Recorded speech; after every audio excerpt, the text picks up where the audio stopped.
Samura and Hirohiko are cool, but they don't hit the same as Sojo and Kyora when it comes to villainy so far. So I thought it would be fun to do another comparison, Sojo versus Kyora, on the basis of evil. Who is more devilish, the Grease Lord or Mr. Proceed? This isn't a common debate online, so I created my own metrics. We will be ranking them based on innocent people endangered, people killed, physical abuse, and mental abuse. In one corner, we have Sojo, the underworld big fish who evaded the Kamanabi for over a decade. In another corner, we have Kyora, another underworld key player who's in charge of the Rakuzaichi auction. Round 1 is innocent people endangerment. Sojo proved that he didn't care about civilians early on. He sent Daruma, the bomb sorcerer, to capture Char, and he blew up the soba shop they were in, then proceeded to fight on the street. He set a public bounty on Chihiro that caused sorcerers to attack him in broad daylight. He showed up to Hinao's shop and blew a hole in it.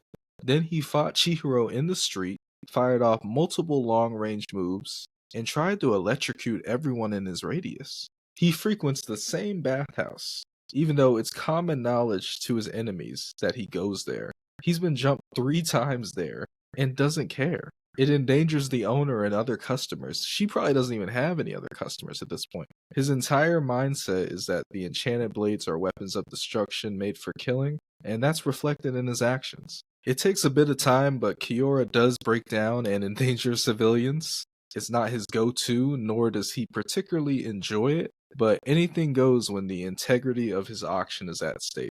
Despite knowing that Hikari was teleporting his grenades to the crowd outside, he still used them one more time. Then, in a last-ditch effort, he pulled out the Shinuchi and turned a lot of audience members into plants. In his defense, it wasn't on purpose, and the crowd wasn't necessarily innocent, law-abiding citizens, but in the court of law, it doesn't matter. Pulling out the War Crime 9000 is a big no-no and a danger to society. Round 1 goes to Sojo, though.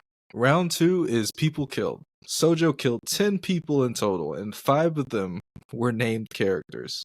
Daruma was number 1. The other 4 were part of the anti-Cloud Gouger force. Kyora never killed anyone on purpose. His transported grenades killed some crowd members, and the Shinuchi tortured some people to... It's hard to count the casualties, so I guess 40 to 50? Round 2 still goes to Sojo, though, for the premeditated murder of important characters. Can Kyora come back from this 2-0 deficit? Round 3, my favorite, is physical abuse. Sojo seems to be no stranger to torture. He plucked out a man's eyes and strung him up because he failed a mission. He killed the mind sorcerer for a warm-up. He knocked out Daruma's sister to make her seem dead. He sold Datinseki even though he knew it would blow people up. His most heinous act was capturing Char and her mom. He experimented on them, mutilated their bodies, and locked them in cages.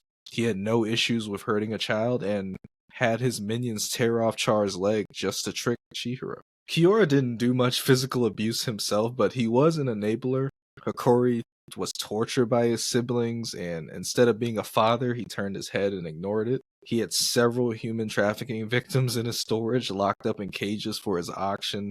Some of them were children. He gave Tenra Datinseki knowing it would kill him. He used the Shinuchi, which looked excruciatingly painful, but in his defense, he didn't know what it did or how to control it.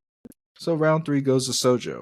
Kyora is hanging on to his dignity at this point. He can only hope for a gentleman's sweep. Round 4 and the final round is mental abuse. Sojo tricked Daruma into thinking his sister and mother were dead, which led to Daruma blowing himself up along with his sister, who was still alive.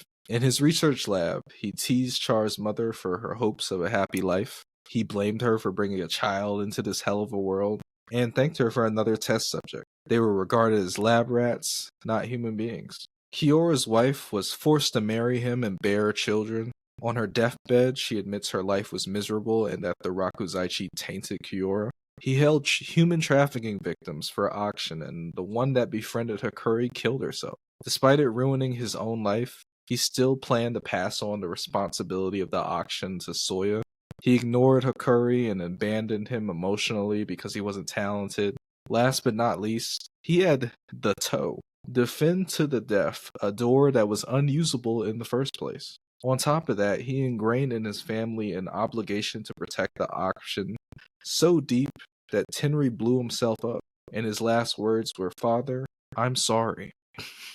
Kyora shows some heart and wins round 4. Now that we have our data, it's time to explain our results. Round 1 was public endangerment. There is one word that differentiates these two villains, and it's intent. Kyora may have been the culprit, but he did not intend to blow up the crowd or vegetate them. He just wanted his precious auction to continue. Sojo puts people at risk on purpose. He attempted a terrorist attack in broad daylight. He fired a lightning bolt on a busy street with the intention of killing innocent people. That is truly evil. Round 2 was casualties. Sojo killed 10 people, and half of them were named characters. I remember how hyped people were for the anti-Cloud Gouger force. They were beloved for the time they lasted. Sojo killed 4 of them and crippled the other 2. Kyora technically killed more people, but it wasn't on purpose. None of them were important, and there's no way to even truly count them. Round 3 was physical abuse. Kyora didn't physically abuse anyone himself, but he did enable tons of it. He never stopped his kids from hurting Hakuri. He allowed the sale of countless human trafficking victims at his auctions. He gave his own son a suicidal weapon. Sojo's physical abuse is a lot more hands-on. He tortures people who fail him and hurt their families. He had Char and her mom go through mutilation to further his research. He shows no remorse for his actions. In contrast, Kyora starts to regret the auction and his treatment of Hakuri in his final moments. Sojo had the opportunity to reflect, but instead decided to reach for another weapon. He shows no regret and is a villain through and through. Round 4 was mental abuse. Sojo was more of a hands-on type of guy, so mental abuse wasn't his go-to. He makes a few remarks here and there, but they're easily overshadowed by the acts of violence. Mental abuse is where Kyora truly shines as a villain. Everything about him is passive. The worst thing he did was attempt to continue the tradition that ruined his life and every other patriarch's life before him. His wife was miserable. His kids were never enough for him. He was a bad father who brainwashed his kids into thinking an auction was more important than their own lives. Tenri's last words are one of the saddest moments in Kagurabachi to me. He died wanting to be enough for his father, and it turned out that they weren't actually protecting anything. Hakuri was so done with his family that he asked Chihiro to kill his father personally. Overall, the bigger villain is Sojo. His disregard for life, rights, and peace gave him the edge in this battle. He is truly a menace to society. He's aggressively evil, while Kyora is subtle. Kyora is worse for the things he neglected to do rather than what he actually did. He didn't stop the Rakuzaichi. He didn't raise his children right. He wasn't a good husband.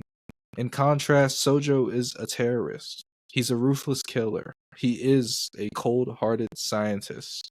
It's interesting to compare the two, and both were great villains in their own right. I hope more great villains will get a chance to shine in the future. If you enjoyed that video, thank you, I guess. Peace out.